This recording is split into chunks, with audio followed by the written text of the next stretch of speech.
did you integrate the music and the pop industry? Because what were you with, like Isaac Hayes and Stax Records? How did you integrate all that into the church? It started with when Sam went over.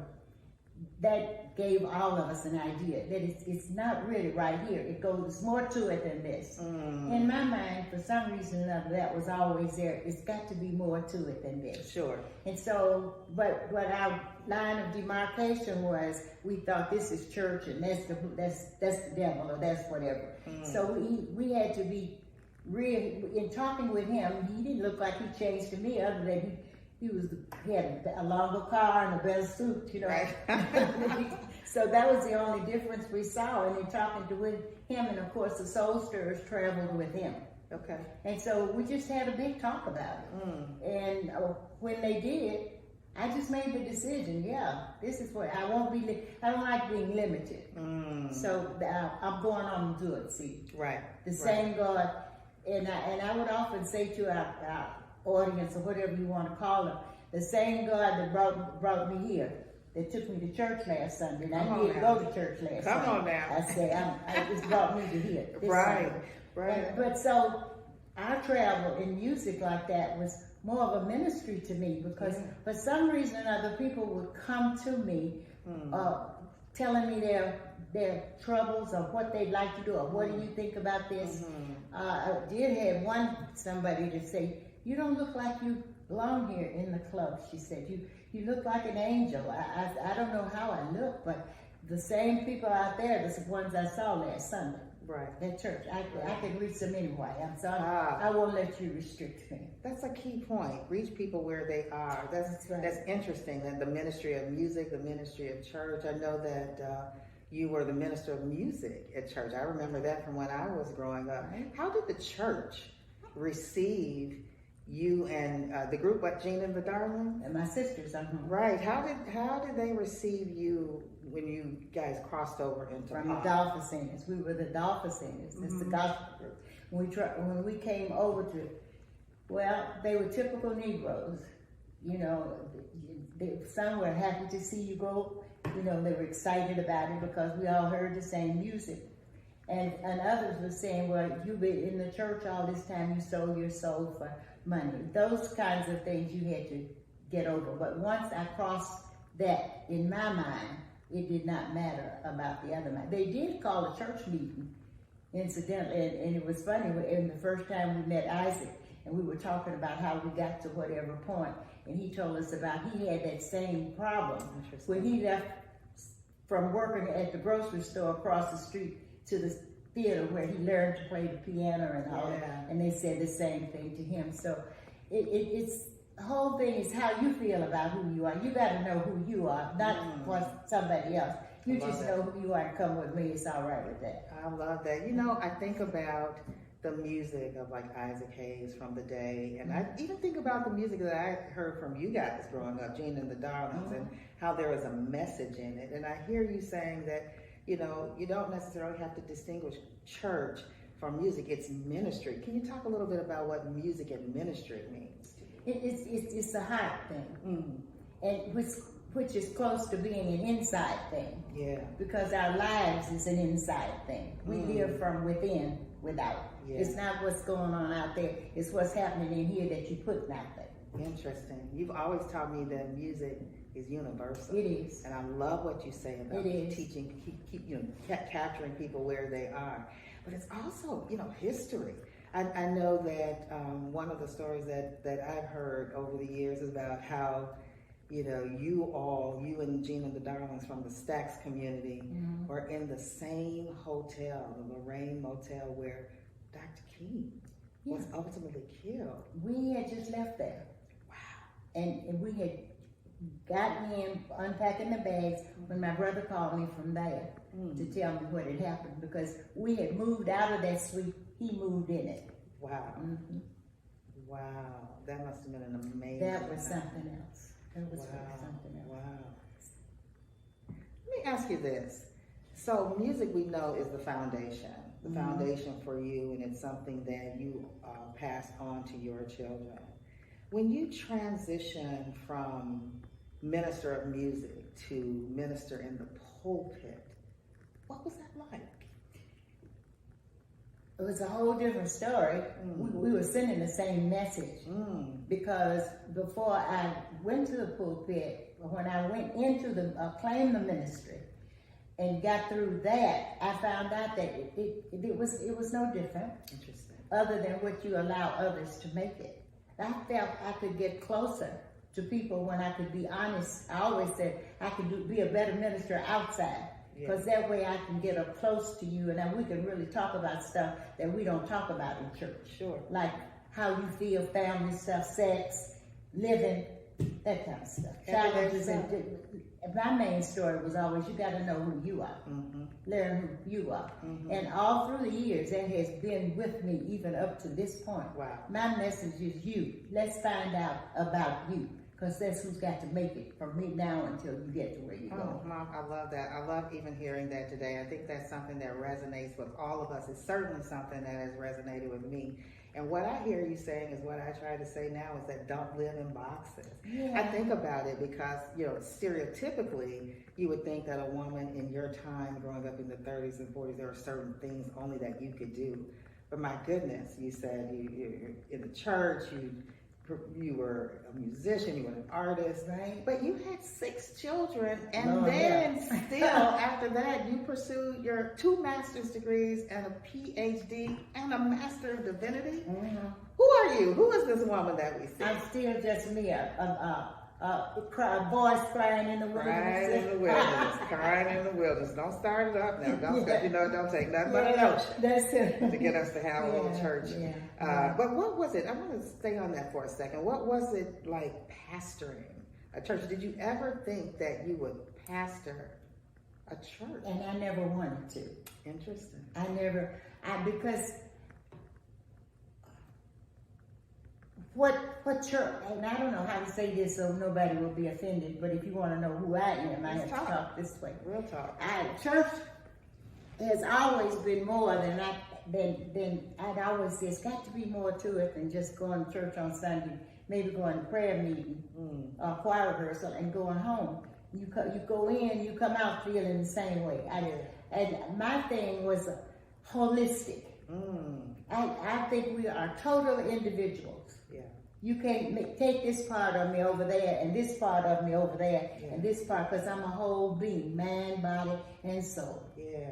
Holistically, I started learning to live that way. When I didn't really know what I was doing, I just knew I was different from what I had been exposed to.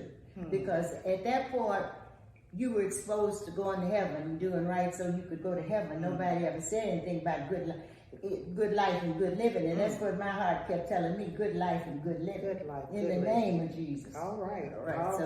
So that's where it was. I wanted them to know that you have a part in your salvation part and all that, and what you and that God. This is the hardest part for me to get. When they told me that God was in me, I couldn't figure out how you gonna get a man down in you that way. And so that was my first great big question. Sure. And then I met Johnny Coleman in Chicago. Sure. And I looked at her and I admired her from the way she carried herself, and the way she talked and her message, and that I could live every day, all day good if I wanted to. It was totally up to me. And then as I learned and I grew past then I learned that it's all within me. The God that everybody is talking about that's up there somewhere, it's in me. Right. And so my life will go according to how I learn about how he reacts with and in me. All right. I love it. You're Okay. looking good too. I'm telling you, too. looking Yeah, good that's and you're better. feeling good. All right. How do I look okay too? All right. Yes, you about doing? I come from you. Okay. All right. Yeah, so Johnny Coleman, another one of those pioneering women in ministry back in like the 70s and even before then. And speaking of women, I know that, as a wife, as a mother, as a sister, as a pastor, an author, a singer, a psychologist, all of these things, you have been a role model to a lot of women, and some of the programs that I have seen you develop over the years have spoken. not just to women, but specifically, you know, I just Family. like, yeah, family, and Family. you know, just trying to get people to understand, like you said, who they are. Right. Talk a little bit about your work with the community and families. I know that's close to your heart. Well, even though Sunday was the pulpit time, through the week I'd work with organizations. I went to prisons, and I love to work with the women and the men in prisons, and we just went everywhere, wherever you found. If that meant going to the club where I was needed, that's where I went. The same stuff I sang in there, even to this day, my moves I made in the same moves I make in the pulpit. Because there's something about that spirit that's in you. We're spiritual beings. And everybody's, you know, the world we live in is spiritual. Yeah. We just got to learn. The thing that hurts me and bothers me the most is my people. I love people, period. But it's my people. And we found we're so far behind. And I'd be talking about stuff that other folk, everybody else was talking about going to heaven, and I didn't quite get that. So it wasn't easy for me with the brethren from the pulpit. But that's why I got my own pulpit. So on Sunday morning, I could tell them what I wanted to tell them. Right, and you have this great focus on ministry. It's not just church, it's ministry. That's one of the things that I like about Pastor Ian Life Turning Point Ministries. Like, it's not church, this is ministry, reaching people where they are. And that's the same thing that I'm hearing from you. And I think that's a powerful message, and I think it's something that resonates with people today. Our historians, our black historians, it took us since they come up for us to really get a better picture of who we were, as opposed to complaining about what was. Yeah. I try to tell them, deck who was. Whatever you can learn from that is fine. But come on into right now. What can we do with right now? Love it. But even they, and it was surprising, my grandson was bothering me. He's just all tied with that history and stuff. And Grandmama, I know you. And so he told me to order some books. And I just started reading. And the first thing I noticed on the very first page when I was reading said, black folk, our biggest downfall is we don't know who we are. That's what's kept us behind. Not what the folk did out there, but it's because we didn't know. I didn't know I could if I really wanted to. If I really, whatever it is I want to do, I can do that. That's a gift from God. And He's given us the equipment to deal with that. But we don't know about that. We just know about pray hard and go to heaven. I don't want to go to heaven. I want to deal with right now. I want to feel good today. Well, I'm good. I'm good going there too. Right now, I'm good with, you know, like you said, living in the now. And I love what you're saying about that coming into the now. Because I appreciate, I know this is Black History Month, I appreciate those shoulders that we stand on. Absolutely. You know, all of the folks that came through, and we can call the roll, but we don't want to leave out anybody. You know, the Rosas, the Daisies, and all of that. But then we got the Kamalas and the Stacys, and then we got you, and we got other legends in the community and who kids have done coming up, amazing. they're coming on, but we all have a part to play. Yeah. You know, when I'm gone, you're gonna wonder what kind of legacy. I remember in college doing on my one of those papers. I don't know whether it was the thesis or what, but I chose to do it on black women. And then the thought to me was, as much as they talk about the folk and all the stuff they went through, they should have left something here for the rest of us coming on. Yeah. So that's my point. Leave something for somebody else, because that's where it's gonna grow. Yeah. We can't just be this. You know, I've been this for 50 years. Yeah. No, that was 50 years. What are you right now? Where are you going? I love that. Mom. What are you offering? I love What are you paving the way for those behind you to come on? I think that's profound, and I think they did leave that. I think it's incumbent upon us to acknowledge what they left us, all the ancestors, the heroes and the sheroes. Right. But now what they say, basically in their spirit, is each one reach one. Now we've done this for you, you carry on the legacy. So I receive that. Absolutely. I have to ask you this.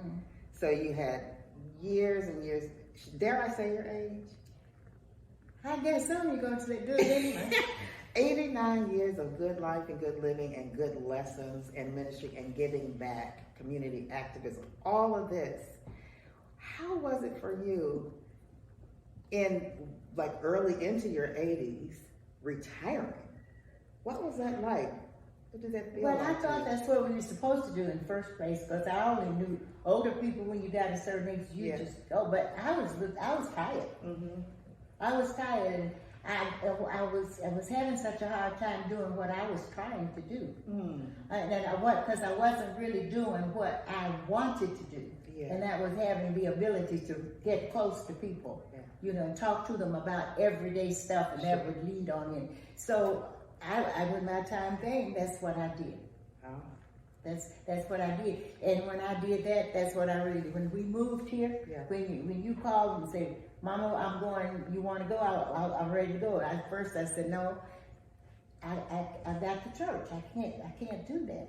I can't go." I thought about that a while. You sometimes we get in our own way. Sure.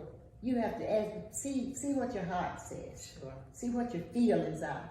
Your feelings.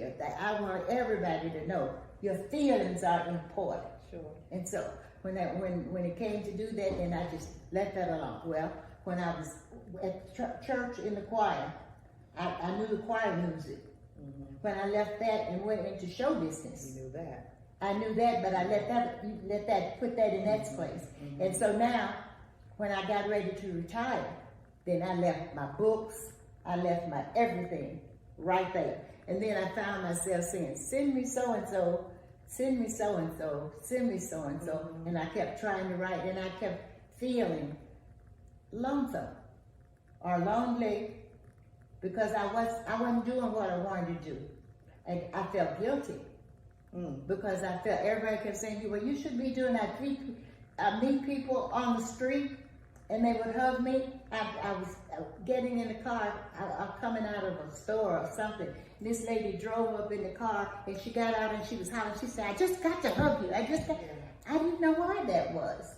I had never seen this lady before in my life, and she hugged me and she said, "God bless you." And she went on, got back in her car, and I had people to say that really made me feel guilty, because I said, this is what I'm supposed to do, they're supposed to retire. There's no retirement. There's still something left in you. As long as you feel that that somebody needs you, they need me. Stuff to give. Because I'm telling them something that will change your whole life. Yeah. That'll change your way of thinking and your way of living, your way of being. It's another way of being. No, I hear you, and I ask that because there are many folks, whether they're 80s, 90s, 100s, 70s, 60s, 50s, that get to that place where they're like, what next? Like, is it over for me? Yeah, And it ain't over till it's it over. ain't over. It ain't over. It ain't over till it's I know over. it's supposed to say it's not over, but I want to say It ain't so over. you know what I'm talking about. Yeah. It ain't over. No, I love that. I love that. And I love the fact that now all of your experience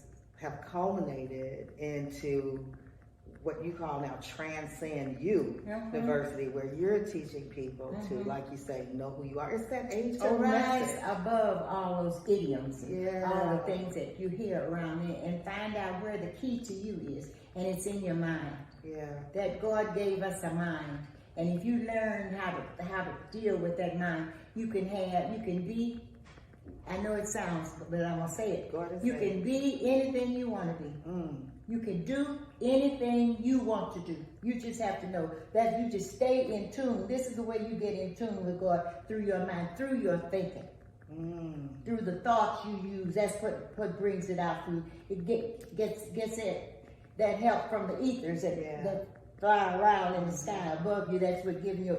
You see, we're part of this universe. Yeah. We have that same energy. Yeah. We're made out of energy and information. Yeah. And so if you listen to yourself, you listen to your mind talk to you, and you'll make it. Yeah. A message to the people, for the people. Our time is short. Yeah. I could talk to you all day, Mom. Thank But you, what I want, Corinne. you're welcome, dear. What I want to ask you, if there's one thing that you could say to the people today as they're trying to chart their own personal and professional trajectories, as they're navigating this funny thing called life, what would it be? To learn who you are, so that you can get in tune with the God that lives within you, and you'll grow, and they'll take you to your destiny, to what you were born to be. Instead of get out of this sadific thing. I can't make it. and slavery kept me back. We learned. We should have learned. Well, if this generation didn't know about it, they could look back at the things that our forefathers and mothers went through and saw that they were strong Black people. Resilient. They were wise people. So we have to know this. A lot we don't know. It's not surface stuff. It's within you. So the key to you is you. Your mind in you. I love it. I love it. Mama, thank you. Thank you. If you enjoyed today's program, please stop by www.awomanevolves.com and share with us. We'd love to hear from you. I'd love to set up some one-on-one coaching with you, or perhaps even in a small group setting. Also, we have some fabulous merchandise that I know you'll enjoy. And if you have a question or two, please share that as well, and we'll answer those questions on a future program. Thanks so much for joining. And again, reach out to us, www.awomanevolves.com. See you soon. Woman Evolve.